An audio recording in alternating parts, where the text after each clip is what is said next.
આ દિવસોમાં અમદાવાદ સહિત ગુજરાતના જુદા જુદા જિલ્લાઓમાં મોટા પાયે તંત્રના ડિમોલેશનની કામગીરી ચાલી રહી છે, ત્યારે અમદાવાદના સરખેજ વિસ્તારમાં આવેલા મકરબામાં પણ ડિમોલેશનની કામગીરી હાથ ધરવામાં આવી હતી, જેમાં અંદાજિત 84 થી વધારે મકાનો છે તે તંત્ર દ્વારા ડિમોલાઇઝ કરવામાં આવ્યા છે। ત્યારે ત્યાંના લોકોનો આક્રોશ પણ સામે આવ્યો છે। તેઓ સરકાર સામે શું આરોપ કરી રહ્યા છે અને શું પ્રહાર કરી રહ્યા છે, વિગતે વાત કરીએ। नमस्कार दर्शक मित्रों, स्कायनेट मीडिया में आपનું स्वागत है। હું છું ફેરાન। हाल अमदावाद सहित गुजरातना जुदा जुदा जिल्लाओं गैरकायदेसर दबाणों हटाड़वानी कामगीरी पूरजोशमां चाली रही है। तंत्र द्वारा गैरकायदेसर बांधकामों सामे तवाई बोलाववामां आवी छे, डिमोलेशन करवामां आवी रह्युं छे। त्यारे अमदावादना सरखेज खाते आवेला मकरबा विस्तारमां पण तंत्र द्वारा मोटा पाये मेगा डिमोलेशननी कामगीरी हाथ धरी हती, जेमां स्थानिक टीडीओ अने एस्टेट विभागना अधिकारीओ द्वारा आ कामगीरी हाथ धरवामां आवी हती, जेमां अंदाजित 84 જેટલા મકાનો છે તે ડિમોલાઇઝ કરવામાં આવ્યા છે। 350 મીટર જેટલો રસ્તો છે તે ખુલ્લો કરવામાં આવ્યો છે। આ ઘટનાના સંદર્ભમાં ત્યાં રહેતા જે સ્થાનિકો છે તેમનો આક્રોશ પણ જોવા મળ્યો છે। તંત્ર દ્વારા જે કામગીરી કરવામાં આવી છે તેની સામે તેમણે નારાજગી દર્શાવી છે અને તેમને કોઈ વૈકલ્પિક વ્યવસ્થા મળી નથી। જે બાંધકામો દૂર કરવામાં આવ્યા છે તો તંત્રએ વૈકલ્પિક વ્યવસ્થા તેને આપવી જોતી હતી, પરંતુ એવી કોઈ પણ કાર્યવાહી છે તે તંત્રએ હાથમાં ના લીધી હોવાના આરોપ તેઓ કરી રહ્યા છે। पहला तो सांभी लो शू कह रहा है त्याना स्थानिको। तो यहाँ पे बहुत ऊंची ऊंची हरियाली थी, हमारे जितनी हरियाली थी यहाँ बाजू हम लोग रहने आए, पानी का बंदोबस्त हुआ, लाइट बिगड़ रहे भाई हम लोग। मैं ये सामने सोसाइटी है, यहाँ काम करने जाती हूँ अलगुरु सोसाइटी में। 15 साल से भाई एक एक पाइप जोड़ जोड़ के हम लोगों ने ये घर खड़ा करे। पहले तुम कितने साल भाड़े भरे, भाड़ा भरने के बाद अभी हम लोगों ने सब बसा है। तो सरकार से सिर्फ इतना ही कहना है कि तुम तोड़ो, तुमको जगह की जरूरत है, नो डाउट तुम तोड़ो, मगर प्लीज हमको उसकी जगह कोई बंदोबस्त करके दो, क्योंकि हम पे इतना घर लेने के बाद इतना कर्जा हो चुका है कि हम लोग भाड़ा नहीं भर सकते। जिससे कर्जा लिए, ब्याज से पैसा लिए भाई, हम ब्याज के पैसे देवे, कर्जा देवे। एक एक बच्चों की पढ़ाई की फीस है 30-30, 40-40 हजार रुपए ट्यूशन की फीस है भाई। अब ये बताइए, बच्ची को मेरी जवान छोकरी है मेरी, देखो दो जवान छोकरी कहाँ लेके जाऊंगी। सरकार कहती विकास विकास विकास, आप विकास करो, अच्छा है, हम भी खुश हो गए विकास के अंदर, मगर प्लीज मैं सरकार से हाथ जोड़ के कहती हूँ, हमारे स्टेशन घर थोड़ा प्लीज कुछ करो। मैं ऊंचे अधिकारी से भी यही कहना चाहूंगी, हमारे घर पर इतना भरे में नहीं है। हम 2 वक्त की रोटी के लिए सुबह से शाम निकलते, तब हमको 2 वक्त की रोटी नसीब होती है। ये बहन ने अपना ब्लड बेच बेच के एक एनजीओ चलती है जहाँ दवाइयों की रिसर्च होती है। मैं खुद अपने आप पर दवाइयों की रिसर्च कर करके मैंने घर के हफ्ते भरे सर। हम इतनी दवाइयों की रिसर्च हुई है हमारी बॉडी पे कि हम लोग ढंग से चल नहीं पाते। सिर्फ 30-30, 40-40 हजार रुपए के लिए हम लोग 3-3 दिन एनजीओ है एक, ये कहाँ पर अपने जाते थे परवीना पे ब्लड बेचने के लिए, हम लोग जाते थे ये इस्कॉन एक इस्कॉन करके वहाँ पे गीड़ा कंपनी में जाते थे हम लोग ने, वहाँ अपना ब्लड दे दे के हमने कैसे कैसे मकान वो करा। अपने ऊपर आज हमने हमारा दवाई मकान हुआ, आज हम रिसर्च लोग 15 साल से यहाँ रह रहे, लेकिन हमको क्या हासिल हुआ? हम लोग ने इतना अच्छा यहाँ सब कर दिया, लाइट पानी की सब सुविधा हुई। अब जब लंबे लंबे फ्लैट, ऊंचे ऊंचे फ्लैट 10-10, 12-12, 13-13 माले के फ्लैट बने, तो आज हमारी बस्ती कपूर बस्ती लग रही है। आज जो कर रही है फ्लैट वाले कर रहे हैं, आज हमको यहाँ रहना मुसीबत कर दी है। बच्चे लेके कहाँ जावे हम लोग? ब्लड दे दे के कैसे कैसे घर का काम क्या मांगे, क्या डिमांड आपको? हमारी डिमांड ये है कि हम लोग कहाँ जावे? हर जगह तोड़ तोड़ के, कहीं चंडूला तोड़ रहे, कहीं गाड़ी लिमड़ा तोड़ रहे, सब जगह तोड़ रहे। इतना मकान तोड़ तोड़ के भाड़ा क्या कहते हैं इतना बढ़ गया है कि मकान ने कहीं मिलना मुसीबत है। 7-7, 8-8, 10-10 हजार भाड़ा हो गया, 5-5, 50-50 हजार डिवोर्स हो गई है।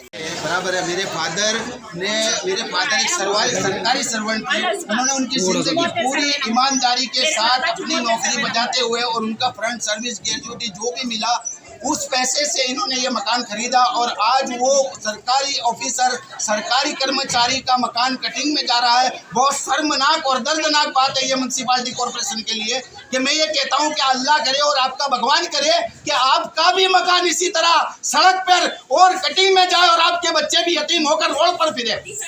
ये गरीबों की बद्दुआ है। सरकार श्री को और म्यूनसिपालिटी कॉर्पोरेशन वालों को, ये गरीबों की, इतने सारे आम गरीबों की बद्दुआ दुआएं हैं कि ये आपके भी बच्चे इसी तरीके से रोड पर भटके। इससे ज्यादा में कुछ हिंद आएगा, कैसे जेसीबी आएगा और कैसे हमारे मकानों को तोड़ा जाएगा। ये म्युनिसिपालिटी कॉर्पोरेशन से और बड़े अधिकारियों से मेरी रिक्वेस्ट है, क्या वो खुद की इन लोगों की जगह पे अपनी फैमिली को खड़ा रखकर देखे, एक बार अपनी फैमिली को इस जगह पर खड़े रखकर देखे कि ये हाल क्या होते हैं गरीब प्रजा के। क्या म्युनिसिपालिटी ने 3 फुट की जवाबदारी हमारे लिए, हमारे को वायदारी दी कि हमारे मकान सिर्फ और सिर्फ 3 फुट जा रहा है और हम इसी भरोसे में बैठे कि हमारा तो कीजिए कि हम गरीबी दूर करेंगे, पूरा तोड़ने में आ रहा है। क्यों? But why? गरीबी दूर करेंगे। सरकार की एक ही गरीब ऐसे बहुत सारे मकान हैं, बहुत सारे बंगले हैं जो इलीगल है, क्यों नहीं तोड़ते? सरकार का ये भी नारा था कि गरीबी दूर करेंगे, मगर लेकिन ये गरीबों को दूर कर रहे हैं। गरीब कर दिया भाई, और गरीब कर दिया। गुलाम हैदर खान, कहाँ रहते हो आप? ये अलसबाग पार्क के अंदर सर्वे नंबर 74 है। ये प्लानिंग पास हुएला है, इसमें हम लोग रहते हैं। कि खाली पीछे से 3 फुट जाता है, लेकिन यहाँ अधिकारी आ गए और तात्कालिक हमारे सर पे खड़े हो गए और ये बोलते हैं कि प्लानिंग कोई भी प्लॉट को मानते नहीं है, हम सब तोड़ी डालेंगे, यही चीज़ मानते हैं। और यहाँ जिसने नोटिस दिया चेतन ये शाह करके और उसके वहीवट में और एक देसाई करके, उसके वहीवट के अंदर भ्रष्टाचार खूब हुआ है और महासड़ा के लोगों ने उसका ऑब्जेक्शन उठाया है। 5 बरस पहले वो अधिकारी का यानी कॉर्पोरेशन के कमिश्नर को सबको अंधेरे में रख के, कॉर्पोरेशन के कमिश्नर को अधिकारी को अंधेरे में रख के, वो आदमी जब स्कूल का प्लानिंग पास करा सकता है म्यूनसिपालिटी के प्लॉट के अंदर और प्रिंसिपल को रहने का भी वो जब पास करा सकता है, तो हम उसको पैसे देना तैयार है। ये काम हमारा करा देगा। जितने भी लोग हैं यहाँ पर जिसके मकान तोड़ा है, तात्कालिक वो मकान का मंजूरी दिलवा जाए। ऐसे अधिकारी को म्यूनसिपल कॉर्पोरेशन छावर दे और वो उनकी मनमानी चला देंगे। और हाई कोर्ट ने, सुप्रीम कोर्ट ने कह दिया कि म्यूनसिपल अधिकारी का कोई भी मनमानी काम उसको रद्द बादल बनावे और ये लोग इनके मनमानी चलाते और तोड़ने के सिवा कुछ है नहीं इनके पास। यहाँ पर रहता हूँ मैं 2010 के पहले से तो दूसरे महीने से रहता हूँ। मैं इधर 2010 के दूसरे महीने से मैं रहता हूँ। रेडी मकान मैंने लिया था। सरकार की गाइडलाइन है, अगर 2010 के पहले यहाँ पर रहते हो तो उसको आवास योजना में मकान दिया जाए। तो आपको मकान दिया हुआ है? कुछ नहीं दिया, मकान नहीं दिया, उसके पहले तोड़ देने के लिए आ गए।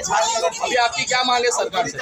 हमारी मांग है कि हमको सबसे पहले सहूलत दो, मकान हमारे और हमको बचा दो मकान का सामने, और उसके बाद में यहाँ खाली करेंगे, फिर इनको तोड़ना तो तोड़ दे। आपका मकान तोड़ने का रीजन क्या है? क्योंकि यहाँ से टीपी रोड निकल रहा है। नहीं, कोई नहीं है। कोई मकान क्यों तोड़ने में आ रहा है? विकास के लिए तोड़ने में आ रहा है मकान। जितना भी तोड़ना था नो डाउट तुम तोड़ते, पर तुमने तोड़ने के पहले ये इतनी बड़ी आवास निवास योजना बनाई है, बराबर, तो तुम उसको सहूलियत देंगे। मकान जो 2010 से रहता है, इससे रहता है, देंगे मकान। तुम दोगे कब दोगे? जब वो बंदा यहाँ से उठा के सब जगह हराज होता रहेगा, फिर उसको बोला जाएगा तुम फॉर्म भरो, तुम ये डॉक्यूमेंट जमा करो, वो करो, उसके बाद वो बंदा जमा करेगा। अगर इनकी मर्जी होगी तो देंगे, नहीं तो इसको पीछा कर देंगे। अगर तुम्हारे को देना है तो यहाँ से पहले खाली करवा दो, खाली के उसको 2 आवास निवास योजना में पहले से लिखान करके दो कि तुम्हारा मकान है, अब ये तुम ही रह सकते हो। पहले आवास निवास योजना में दे दो मकान और उसके बाद तुम यहाँ से खाली को दो, बाद में तोड़ो, कोई प्रॉब्लम नहीं है। तुमको देना ही है तो तुम पहले क्यों नहीं दे सकते? उसको बेचारे को, बंदे को क्यों हैरान करा जाता है? और हमारे तो थोड़ा सा ही है, हमारे तो पीछे जगह भी छोड़ी हुई थी, अब पीछे से दबा के बना दिया उन लोगों ने, तो उसमें हमारा भी ले लिया मकान। આપણે સાંભળ્યા આ હતા મકરબામાં રહેતા સ્થાનિકો જેઓ આરોપ કરી રહ્યા છે તંત્ર સામે કે તેઓ ઘણા વર્ષોથી તે અહીંયા રહેતા હતા, તેમને કોઈ પણ પ્રકારે વૈકલ્પિક વ્યવસ્થાનો ઉપયોગ છે જે થવો જોઈએ, જેના કારણે તેઓ પોતાનો સામાન, ઘર વખરીનો સામાન છે તે અન્ય જગ્યાએ ખસેડી શકે, પરંતુ આવું કોઈ પણ સમય છે તે તેમને ફાળવવામાં નથી આવ્યો અને એકાએક તંત્ર દ્વારા જે ડિમોલેશનની કામગીરી હાથ ધરવામાં આવી છે તેની સામે લોકોએ પોતાનો રોષ પણ વ્યક્ત કર્યો છે। દર્શક મિત્રો, સ્કાયનેટ મીડિયાને આપ લાઈક કરી લો, સબસ્ક્રાઇબ કરી લો અને શેર કરવાનું ભૂલતા નહીં।